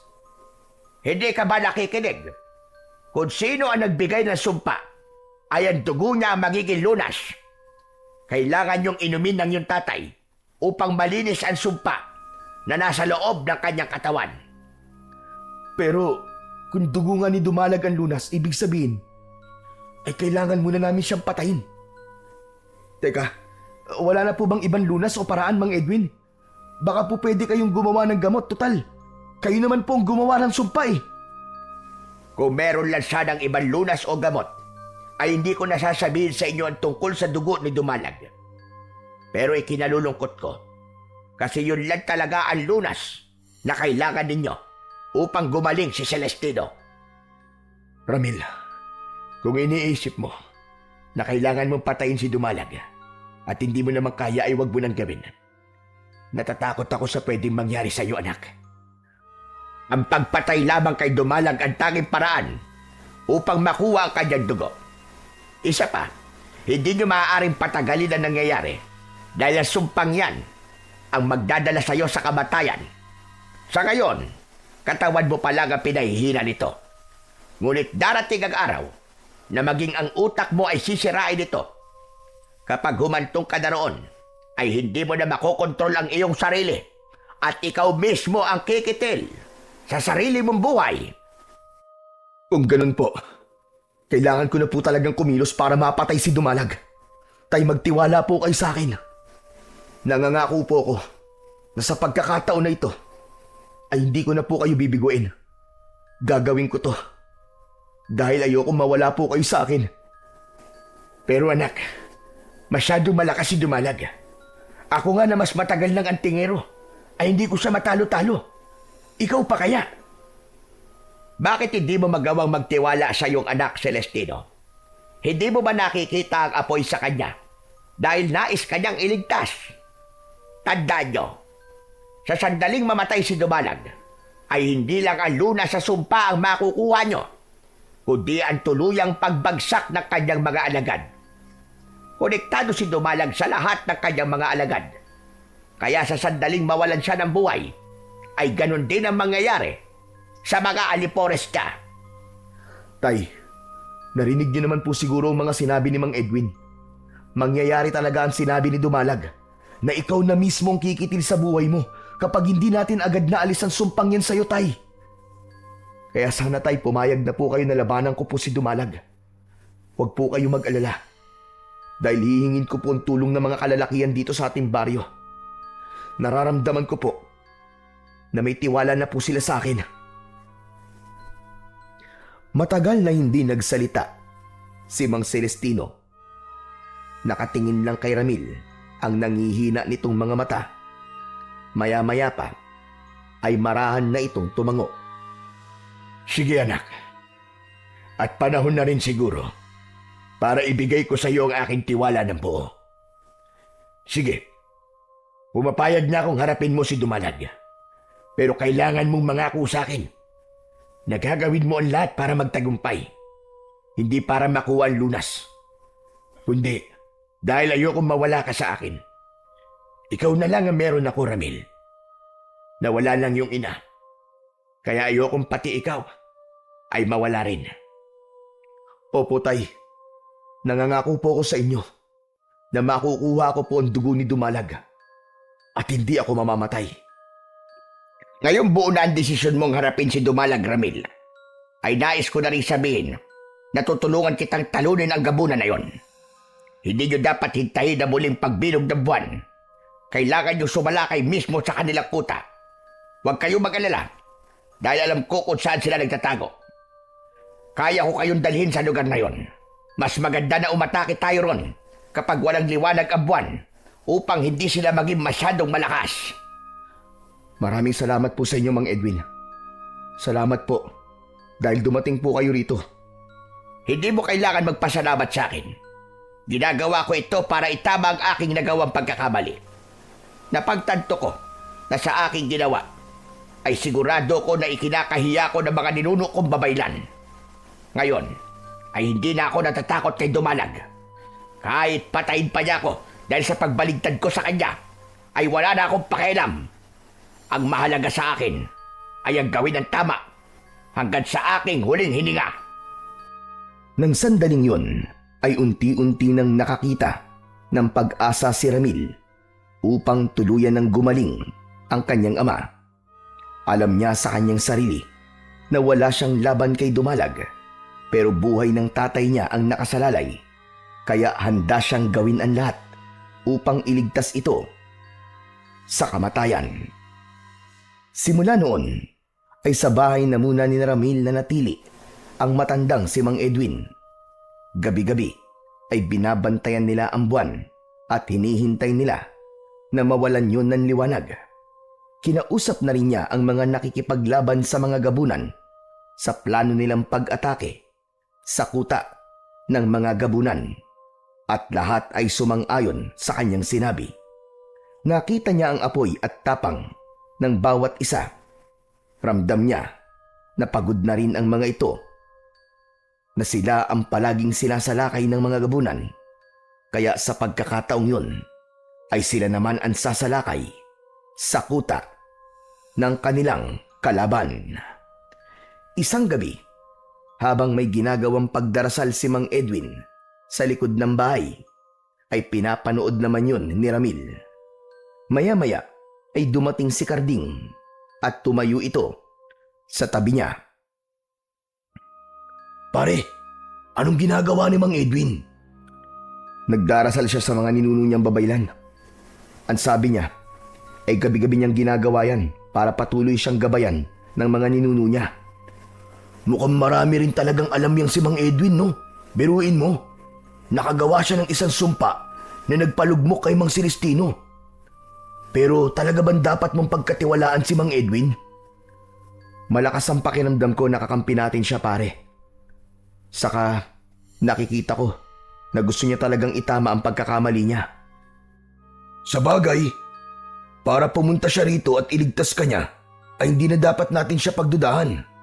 Oo nga pala pare, sa darating na Biyernes pala ay walang liwanag ang buwan. Ibig bang sabihin sasalakay na kayo sa kuta ng mga gabunan? Oo, kaya matindi na ang pagsasanay na ginagawa ko. Wala akong ibang gustong mangyari, kundi patayin si Dumalag at kunin ang dugo niya nang sa gayon ay gumaling na si tatay. Pare, gusto ko sana sumama sa inyo . Gusto kong makisa sa pakikipaglaban sa pagkakataong to. Ano? Sigurado ka ba, Karding? Hindi ba wala ka namang kaalaman pagdating sa pakikipaglaban? Siyempre, nagsasanay din ako sa paggamit ng itak, no? Saka, naisip ko na kailangan niyo ng dagdag na puwersa at ako na yun. Pagkakataon ko na rin to para makabawi sa mga ginawa ng tatay mo para sa baryo natin. Natuwa naman ako sa sinabi mong yan, pare. Salamat. Kung yan ang gusto mo, ay hindi kita pipigilan. Maraming salamat talaga, Chong. Malaki ang maitutulong mo sa amin. Patuloy na pinanood din na Ramil ang pagdarasal ni Mang Edwin. Doon niya napagtanto na malapit na pala talaga silang sumalakay sa kuta ni na Dumalag. Kaya naman, nagkaroon siya ng kaba at pag-aalinlangan sa kanyang sarili. Hiniling niya sa Diyos na sana ay sapat na ang pagsasanay na ginagawa niya upang magtagumpay sila sa kanilang misyon.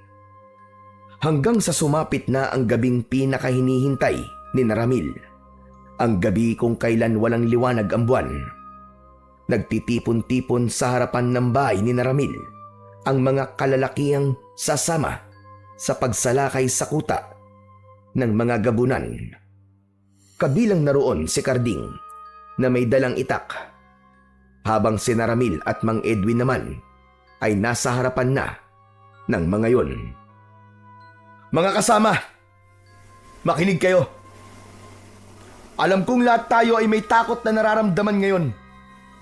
Pero isipin nyo kung bakit tayo narito. Wala tayong ibang iisipin ngayon, kundi ang ating tagumpay. Ilang taon na tayong natatakot. Ilang taon na tayong palaging sinasalakay. Kaya ngayong gabi, ipaparamdam natin sa mga gabunan ang pakiramdam na salakayin ng kanilang kuta. Bago tayo umalis, ay isipin niyo ang mga mukha ng mga mahal niyo sa buhay. Hindi tayo lalaban para sa sarili lang natin. Lalaban tayo para sa lahat ng umaasa sa atin.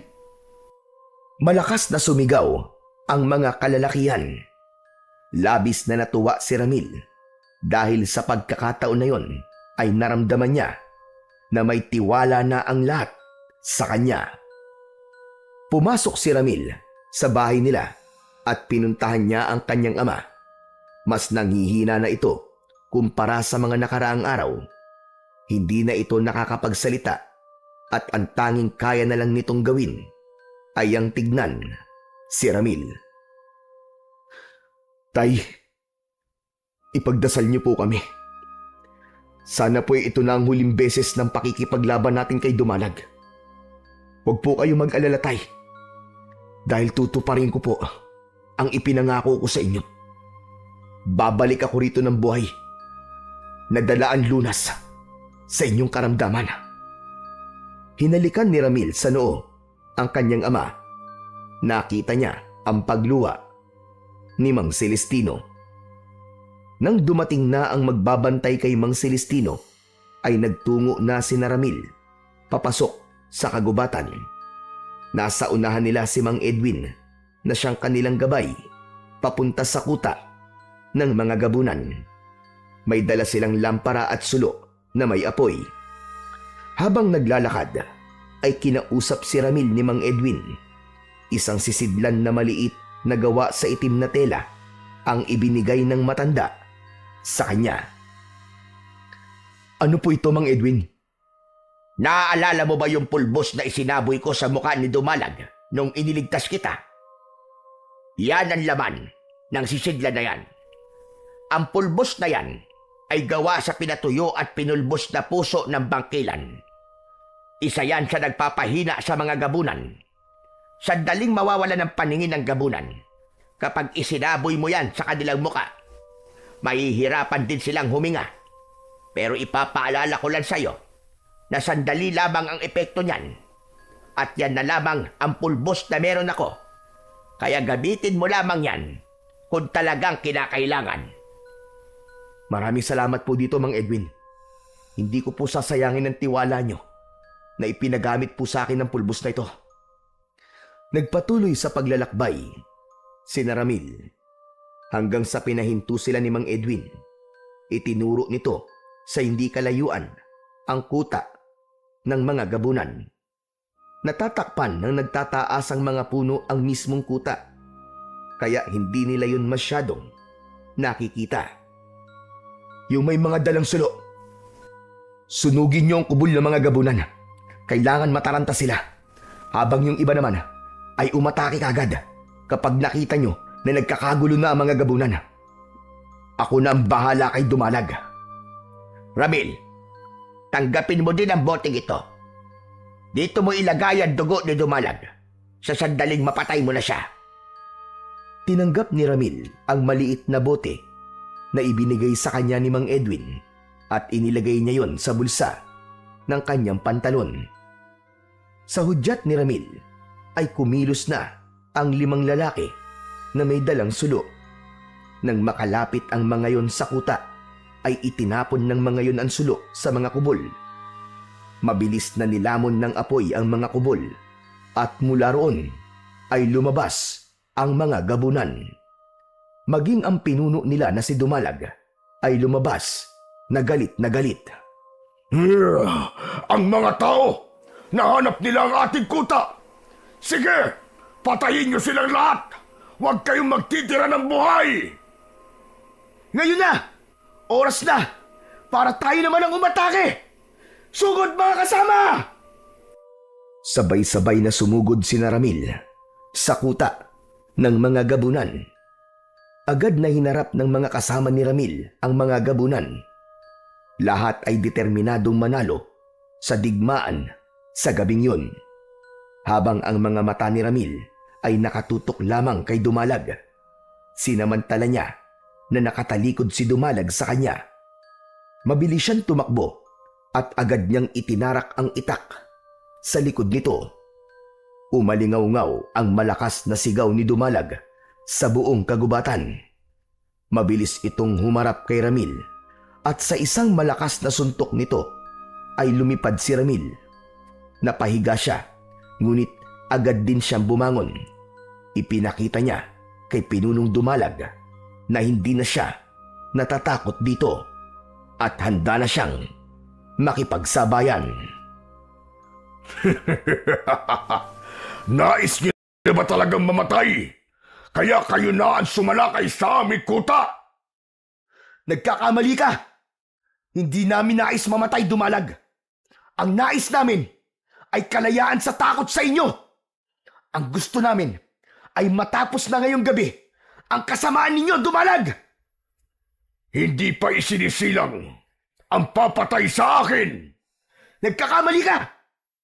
Dahil nasa harapan mo na ang papatay sa'yo! Sa isang iglap ay umatake si Dumalag. Mabilis ito na parang kidlat. Hinarang ni Ramil gamit ang kanyang itak ang mga kuko ni Dumalag. Buong puwersa niyang tinaga ang kamay nito. Nang sumirit ang dugo ni Dumalag, ay mas lalong lumakas ang loob ni Ramil. Malakas na sumigaw si Ramil at magkakasunod niyang inatake ang pinuno ng mga gabunan. Bumaon ang kanyang itak sa iba't ibang parte ng katawan ni Dumalag. Malinaw kay Ramil ang kanyang layunin ng gabing yon. Yun ay ang patay na si Dumalag upang makuha ang lunas para sa karamdaman ng kanyang ama. Ang bagay na yon ang nagbigay sa kanya ng tapang upang siguraduhin na matatalo niya si Dumalag. Sandaling lumayo ang sugatan at dugoong si Dumalag kay Ramil. Habol nito ang paghinga. Ano? Ano, Dumalag? Natatakot ka na ba? Nararamdaman mo na ba ang iyong katapusan? Huwag kang masyadong maging kampante. Bago pa lang umiinit ang laban natin. Ngumisi si Dumalag at saka ito muling sumugod kay Ramil. Mabilis na inilabas ni Ramil ang sisidlan na ibinigay sa kanya ni Mang Edwin. Itinaktak niya sa kanyang palad ang pulbos na laman ng sisidlan at nang halos 100 dangkal na lamang ang layo ni Dumalag sa kanya, ay isinaboy niya ang pulbos direkta sa mukha nito. Malakas na napasigaw si Dumalag. Nagwala ito habang pilit na inaalis ang pulbos na kumapit sa buong mukha nito. Habang hindi nakakakita si Dumalag, ay marahang naglakad si Ramil palapit dito. Walang hiya ka! Hindi ka patas lumaban! Talagang sa'yo pa nanggaling ang mga salitang yan. Bakit ikaw ba? Tinanong mo na ba at sarili mo kung patas kang lumaban na demonyo ka? Kung hindi sana kayo nang gagambala ng mga tao, ay hindi mo to sasapitin! Huminto si Ramil sa harapan ni Dumalag habang patuloy ito sa pagwawala. At anong sabi mo sa akin nun? Walang lunas ang sumpa na ibinigay mo sa tatay ko. Meron, Dumalag. At ang dugo mo, ang mismong lunas. Hindi na nag-aksaya ng oras si Ramil. Buong lakas niyang itinaas ang kanyang itak at ibinaon niya yon sa leeg ni Dumalag. Agad niyang hinugot mula sa bulsa ng kanyang pantalon ang maliit na bote. Inalis niya ang takip nun at isinahod niya yon sa dugong lumalabas sa malalim na sugat ni Dumalag sa leeg. Nang mapuno ng dugo ang bote, ay tinakpan niya na yon at muling ibinalik sa kanyang bulsa. Napaluhod si Dumalag dahil sa labis na panghihina. Diretsyong tinignan ni Ramil sa mga mata ang nanghihinang pinuno ng mga gabunan na si Dumalag. Hayop kang demonyo ka! Matagal mo nang pinahirapan ang aming baryo. Nagkamali ka sa sinabi mo na kaya mo akong patayin dahil hindi mo alam ang kayang gawin ng isang anak na gagawin ng lahat para iligtas ang buhay ng kanyang ama. Matapos yung sabihin ni Ramil, ay walang pagdadalawang isip na ginilitan niya ang leeg ni Dumalag. Hindi pa siya nasiyahan. Ibinaon niya ang kanyang matalas na itak direkta sa dibdib nito at ibinaon pa ng mas matindi. Sa paghugot nun, tuluyan nang bumagsak sa lupa si Dumalag at kasabay ng pagkalagot ng hininga nito ay sabay-sabay din na bumagsak ang lahat ng mga alagad nitong gabunan. Nagliyab ang mga katawan ng mga gabunan, kabilang si Dumalag, hanggang sa halos maging abo na ang mga yon. Masayang lumapit ang lahat kay Ramil. May mga napaiyak pa dahil sa labis na kaligayahan. Wow, Hanep Chong! Ang galing mo! Nakaka-proud ka! Hoy, mga kasama! Kaibigan ko to ha! Best friend ko to! Ang bayani natin! Teka, Chong! Nasasaktan ako! Aray! Teka! Salamat, Chong. Wala kasi akong ibang inisip kundi ang mailigtas si tatay. Ang mabuti pa, Chong, ay umuwi na tayo. Siguradong matutuwa ang mga tao sa baryo natin. Dahil simula sa gabing to, ay malaya na tayo sa pagsalakay ng mga gabunan. Malaya na tayo, Chong. Patay na ang mga gabunan. Hindi lang ang mga tao matutuwa, kundi ang iyong ama. Dahil nagawa mong tuparin ang ipinangako mo sa kanya. Naluluwang tumango si Ramil. Hindi na sila nag-aksaya ng oras at agad silang naglakbay pabalik sa kanilang baryo. Hindi na makapaghintay si Ramil na dalhin sa ama niya na si Mang Celestino ang lunas sa karamdaman nito at sabihin dito na nagtagumpay sila.